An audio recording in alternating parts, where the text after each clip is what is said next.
Tuesday, played 10 matches and not one single player ever had a match start against him. 108. I wonder if anybody's going to get one tonight. Scott, you require 96. Superb approach from Thomas Lovely. 2 doubles needed, maybe. He doesn't need 2 doubles. He just needs 1. Game shot on the first leg. What a great start from Mitchell. Put under pressure by Lovely. Scott, you require 56. Interesting. Trying to go for the old dead cat against Scotty Dog. Is he the top dog again? He is the top dog. Scott Mitchell. You require 80. This is where you just got to keep it simple. Double 10. Very, very good. We go the distance in match number 1 to upset the apple cart from the off. Double 16. 42. Now it's Scott's turn on 80. Scott, you require 80. The anguish in the crowd as 2 darts were missed for the match by Lovely.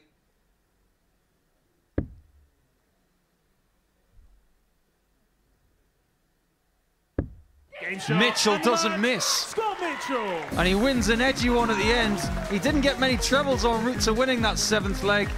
But Lovely is still in with a fight.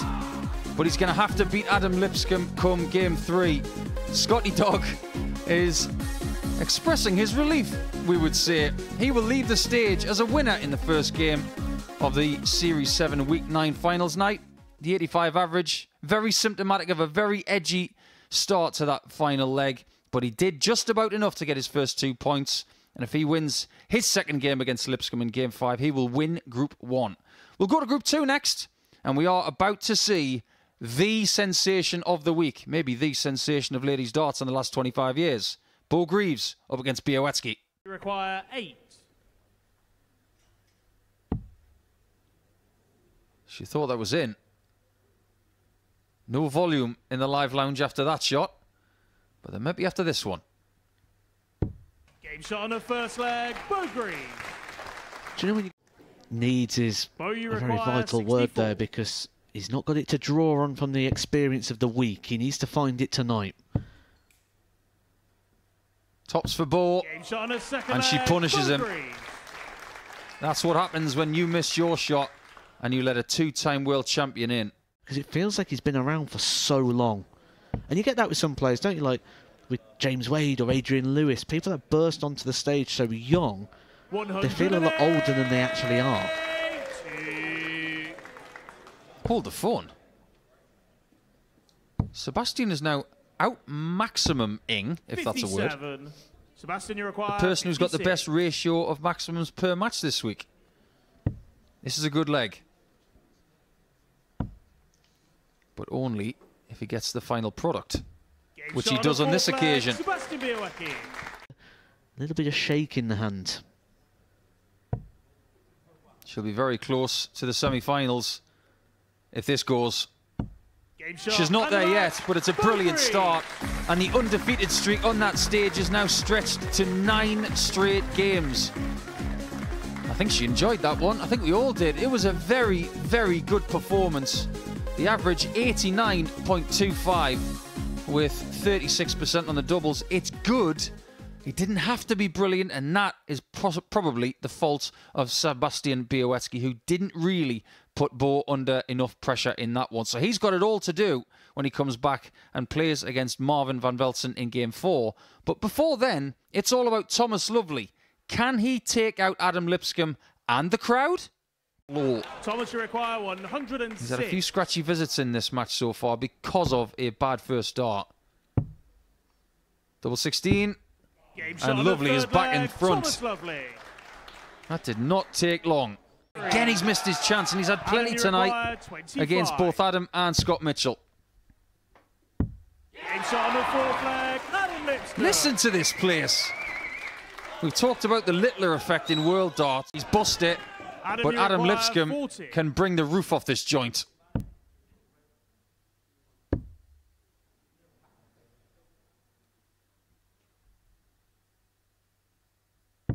Game shot. Lipscomb. Where's the roof gone? We've just learned two things. Adam Lipscomb can win a game on a Saturday night. And that win has got him through to the Final Four for the first time in his Motor Super Series career. And it also eliminates Thomas Lovely, who did have plenty of chances in that match. He missed 7 darts at double, and the majority of those ones were really, really important. Adam Lipscomb only needed a 78 average to get the job done, but now he can open his shoulders when he comes up against Mitchell in Game 5, and that will be a shootout to see who wins Group Number 1. Sebastian Białecki has got work to do, and he's up against Marvin van Velzen after this. Week here at the Super Series really sort of react to the darts. And 108. You were saying?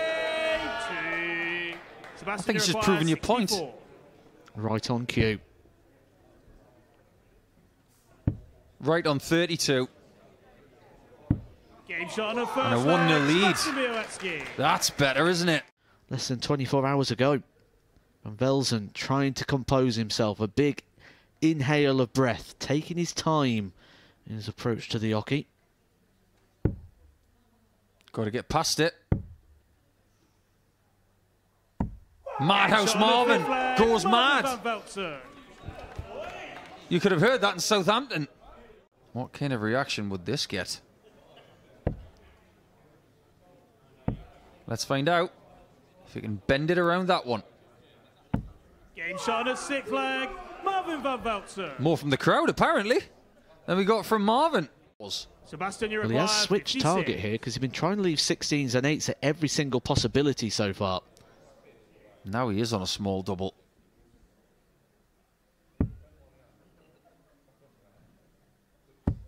Game shot and the He's match. still got a chance. Sebastian Białecki. He has beaten Marvin van Velzen, who now must beat Bo Greaves to stand any sort of chance.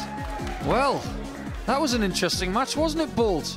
You found yourself in a possible qualifying position, but by virtue of that almost 84 average and 4 out of 15 on the doubles, you're hanging on by the skin of your teeth.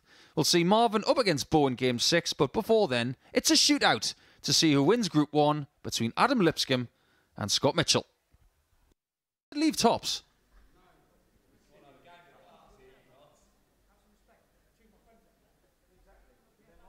Captain Mitchell is telling you what to do.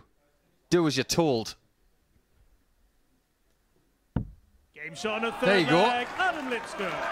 Very different in this game to the last one. Just trying to adjust, isn't he? Scott Mitchell obviously will dictate the pace, and you've got to find ways of dealing with that because Scott Mitchell is never going to change. He's steady and he's good. Scott, you require 74. And to possibly avoid Greaves in the Final Four. Tops. Game shot and the match. Scott Mitchell. Just too good on this occasion, and a 4-1 victory gives Scotty Dog the win in Group Number 1. But you haven't seen the last of Adam Lipscomb, his second Saturday night on home turf, and he's going to be playing in semi-final number 2. We don't know who he's going to be playing at this point, but what we do know is that Scott Mitchell was marginally better statistically in that one. He was just very steady throughout, and that gives him a second win of the night. When we come back, it's all going to be down to Marvin van Velzen. Can he get the job done against Bo Greaves? Marvin require 52. and Greaves usually gobbles these types of things up. I did say usually.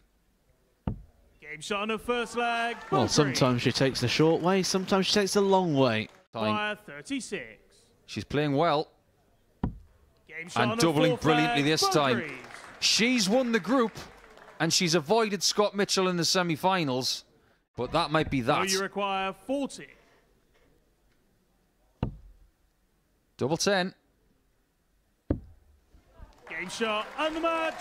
Bo Greaves. Bo Greaves is still undefeated on the Motor Super Series stage.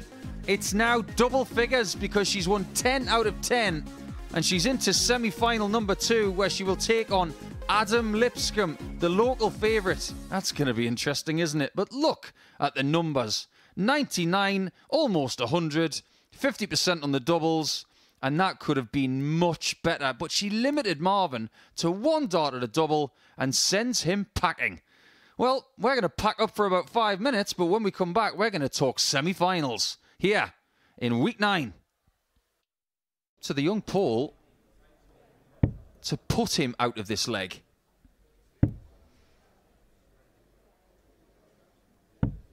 There was a really good change of body position on that shot. Being 3-1 up tonight, that was when he started to fold against Marvin. Be interested to see where he goes here. Opts for the 16. We've seen him change his routes at times. 16s is the preferred choice. It hasn't worked out well for him throughout the week, and earlier on in the night we ended up seeing him switch it over to tops. Bullet dodging, Mr. Mitchell. Will we be calling you Boris in a second? Because it's time for the bullets to be dodged. 52. Consider one dodged. It's an interesting thing about tops and 32 again. Opting to switch it around on the match-winning moment. Coming away from his favourite double, but Scott Mitchell picks the double 18 and levels up the match. He was 3-1 down, and he now is installed as favourite to win this one. But Bielitsky has kind of stole the darts. He's stole the opportunity to throw first at the finish, and he slipped. He now no longer can take out the finish, which means Scott Mitchell can start his preparation now. He knows he's going to have a shot 52. At 84 to win the match. Now he's made 2 errors. 84. He missed tops to win 4-2. He missed the single 12. Mitchell doesn't miss the big number. 59. But he does miss the bull. Now, Białecki hit double 3 with his last dart to leave 29. This is a number that is very seldom left. Double 8. One more chance at double 4 for the final. Game shot. He does hold it together, and it's not going to be the day of the dog. But Bolt might just have a date with Greaves in the final. The person who has given him a path through to Saturday night and the semi-finals might just be waiting for him. But we know that Bolt is going to be in another final on a Saturday night. He just loves it here in Portsmouth in the final day of the week. It was a very solid display from both players, but minimal mistakes from Mitchell and from Białecki result in Białecki making the final by 4 legs to 3. Require 125. Does anybody want any Hollywood? Oh, it's too good. Too good for Hollywood. It did look a very inviting dart on the bullseye there. The 25 became the hardest part. Double 5 for Lipscomb. Game shot on a second. Level game. Adam Lipscomb.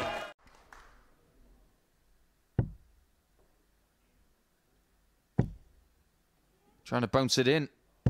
Game shot on the third leg. Bo Didn't Greaves. need to in the end.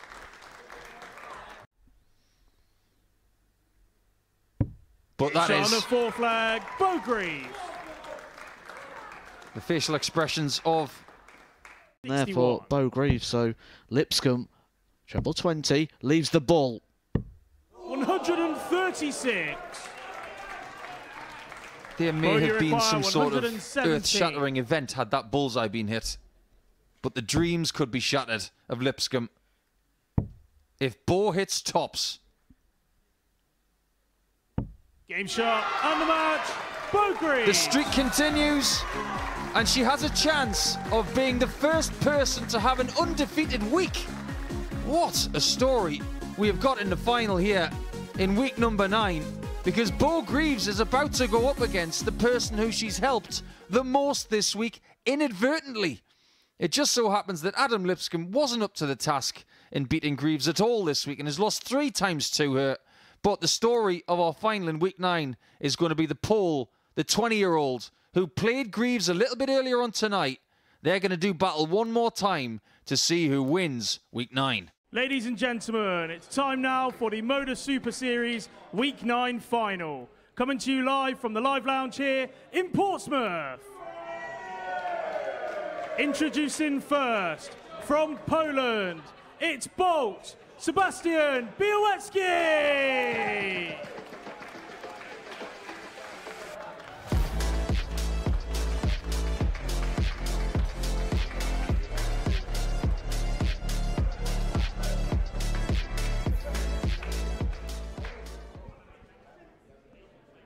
and his opponent.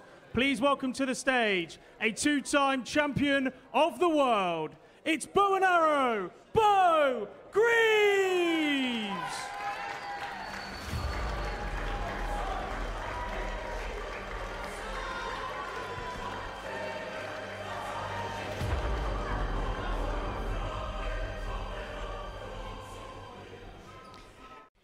Sebastian, you require 55. These chances must be found. If she misses, you must hit.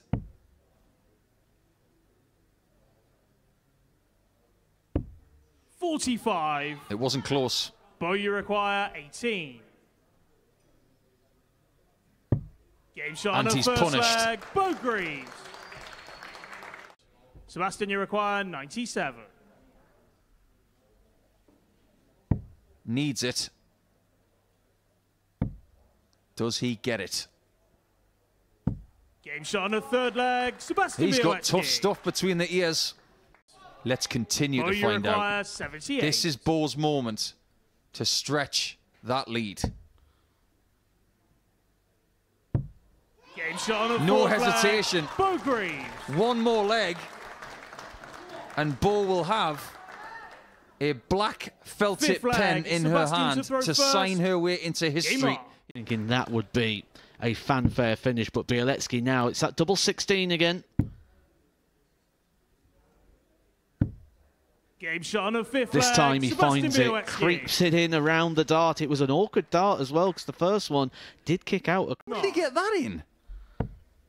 He didn't even move on the occupy position either, so it had to have thrown it differently, like almost a 140. flick of the wrist. He may be a magician. We will call him that if he gets out of this. He doesn't have the darts yet in what could be 57. the last leg of the week in match 104.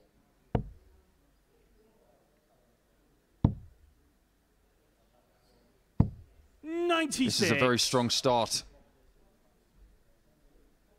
And it will be 19s again, surely, when she comes back. And might even have a second try at a 170 finish. 41. Well, from this point, Bo Greaves becomes a very strong favourite, to the point where she'll feel she's just got to serve it out. She's now got something to lose. And this is where 61. you start just getting a little bit more edgy.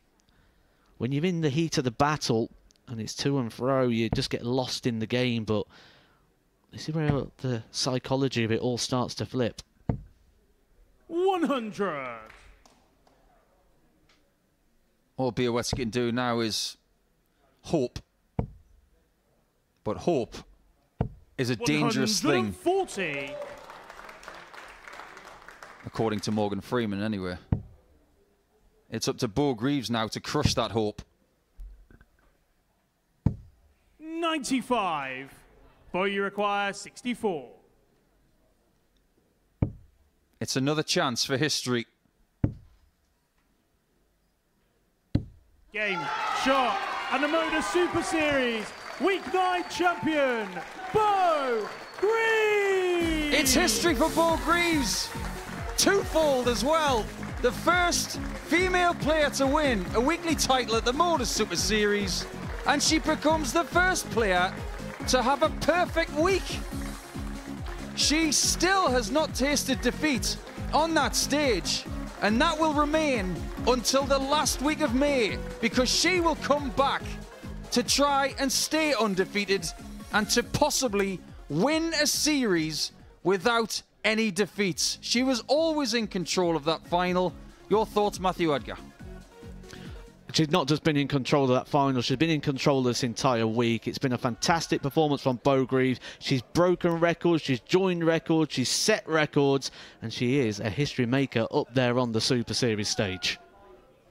Well, that was something, and you've got to applaud Sebastian Białecki, because he plucked and he did everything he could possibly do to try and get another win in a Saturday night final, but it was just too much. And the one person who helped him out this week to make it to the final and through to different stages, it was Bo Greaves, but ultimately she won, and she's on the stage now with Henry Diggin. Well, Beau Greaves, many congratulations. You are a history maker once again, a twofold history maker as well. Not just are you the first ever female player to win a week here at the Modus Super Series, you became the first ever player at the Super Series to not be defeated at all in a weekly campaign. Just sum up how you feel right now. Absolutely great. I think I didn't settle at all tonight. I don't know whether I was thinking too much about winning or I just didn't have that comfortability as I did in my group games, but truth and all, do you know what I mean? What an achievement for myself, and I'm just so relieved. I'm just relieved to be stood here talking to you. On Thursday night, you said you'd be happy to win a game. You said it was going to be a trial shift. It wasn't a bad trial shift, was it? No, I think I'll come back and do it full time, but absolutely just loved being here. I love the setup. Do you know what I mean? It's absolutely great, and hopefully I'll come back at some point, but yeah, I can't believe it. Do you know what I mean? I think when I said I hope I win a game, obviously as soon as I'd done that I thought, and then I won the first night, you know, didn't lose a game, and then I didn't lose a game the second night, and I think it probably would have done me some good losing a game before I came up here. I didn't even think about the fact that I hadn't lost one, but God, yeah, just so relieved. Like, I just felt so much relief when that double 16 went in, and yeah, so happy. Last night when you hit that 114 average, what was your phone like? What was the reaction like after? And did you almost have to take away, as good as it was, to kind of focus back on this evening's action? Yeah, do you know what I mean? It was obviously brilliant. I think I wanted to talk to my dad, but he was asleep in bed, so I spoke to Mum for a little bit, and it's just mad. Do you know what I mean? I'm not on a lot of social media stuff, but the message I had was obviously amazing, and I just thank you to everybody who still obviously believes in me and stuff, and it's just nice to know that you have friends out there who do want to see you succeed, and it's just, I just can't believe it. I'm lost for words. You've achieved so much so young in your career. Where does this compare to the Lakesides, the World Match Plays, the PDC World Championship appearances? Yeah. Obviously, it's a really different one for myself, because obviously it's the first like mixed one I've sort of won that is a real sort of professional, obviously, competition you play in, and obviously it's great to just be stood here as the first lady to do so. So I don't know. I think it'll probably hit me when I go back to bed and I'm just wake up in the morning and think, bloody hell, do you know what I mean? And when I'm watching it again on YouTube, but do you know what I mean? Obviously, winning this week, I can't wait to come back for Champions Week and just see how I do there. But I can't fault it. I've absolutely loved it, and it's been a great experience, and an experience I'll learn from as well. So best of both worlds. As you say, Champions Week coming up next. So you've picked up this title. You want to swap it, possibly, I suppose, now for the big one in a few weeks' time. Well, maybe. Do you know what I mean? You never know what can happen, do you? So I'm just so grateful to obviously eventually hold that trophy up. But I'll definitely keep the practice up, keep working towards, have that enjoyment and confidence going in Champions Week. Because obviously it's going to be a lot harder. But yeah, what an experience! Just what a time to be alive, really, isn't it? And the fanfare you've created this week is incredible. During that final, on the YouTube channel, we had just under 7,000 people watching that final. People have been following your progress throughout the course of the week. How does that make you feel that so many people want to see you in action, see you in the limelight? Yeah, it's absolutely great. Do you know what I mean? I think as well as darts is such a complicated game, but the fans also make up for 50% of that game is obviously people who watch it. So yeah, just thank you to everybody who supported me and stuff, and it's been absolutely great. Do you know what I mean? Without them sort of people, you don't have the encouragement to keep going, and yeah, I'm overwhelmed. Do you know what I mean? I can't wait to just speak to my dad and my mum, obviously my sister Bobby, but I'm just so relieved. I actually feel relaxed tonight for once. Well, you've been getting used to lifting trophies over the last couple of years. I'm going to let you lift it up. I'm going to take that microphone away from you. Ladies and gentlemen, the first ever female player to win a week at the Modus Super Series, bow and arrow, Beau Greaves.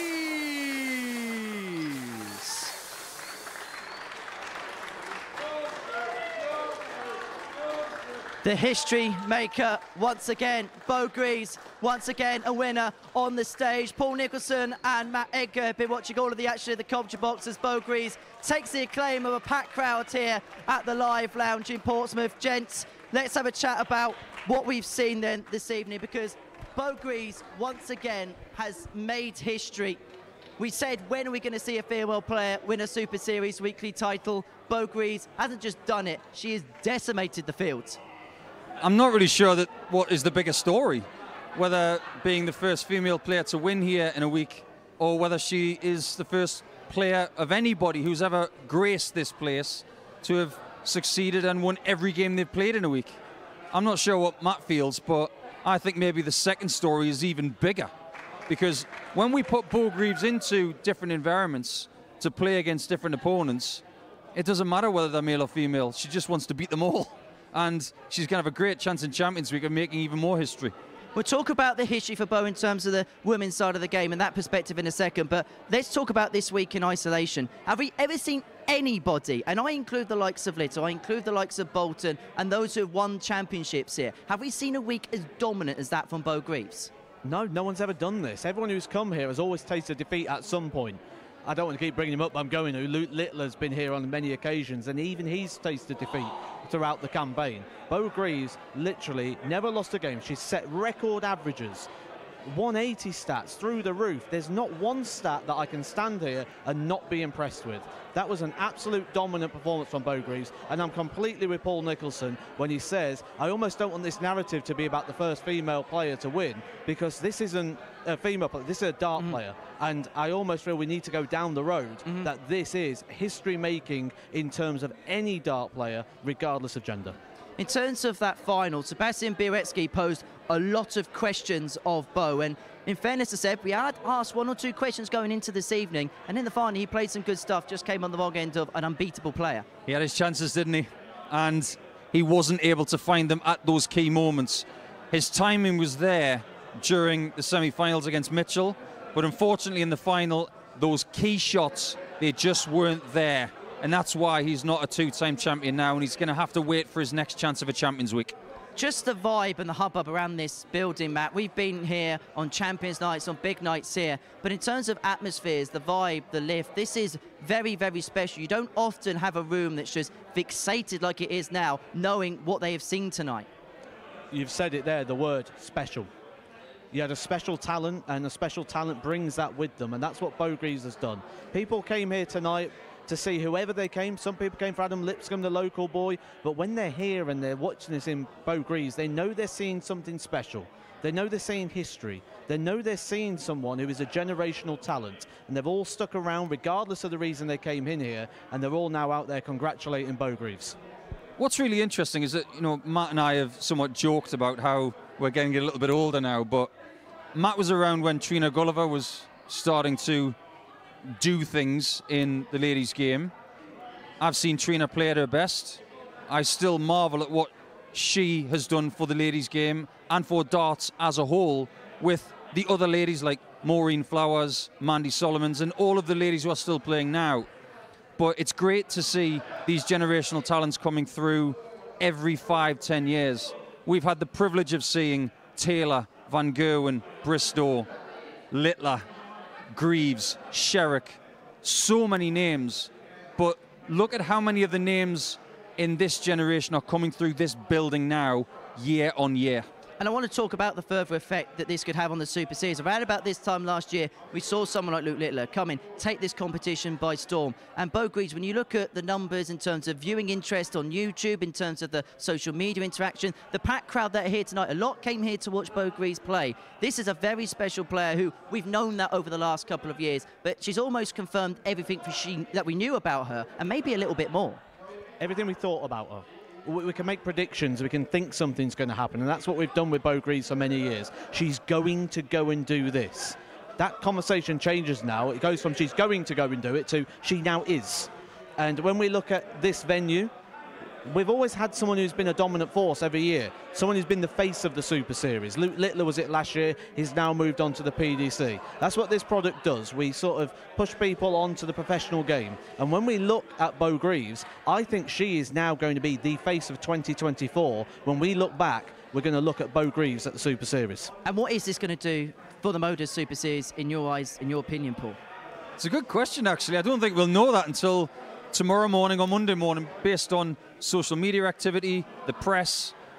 They're all going to have their own narratives, but like I've said already, I think the main narrative here is that somebody has not lost this week, and everybody who is through to Champions Week is going to be looking over their shoulder saying, oh, don't put her in my group.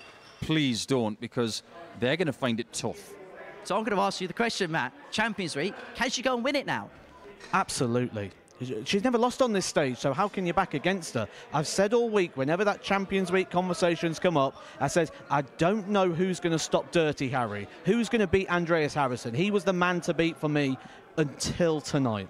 Well, I'll tell you what, let's have a look at the list of players then now, because we've got the likes of Harrison, the likes of Duff, who have won multiple weeks. You've then got the likes of Bradley Roos, emerging young talents. Now, Matt said Harrison was his favourite before tonight. I think you had a similar opinion. Has Beau Greaves changed that in your mind? I don't want to have any sort of recency bias now because of what we've seen the last 3 days. Greaves is definitely up there. I'm not going to discount Harrison because his form is at its peak based on what we've seen from Harrison over the last 5 years. Don't discount someone like Rhys Robinson. Just because he won week 1, don't discount his flair and his ability as well. There are so many different stories, and that's what makes this process so exciting, because there are so many different possibilities.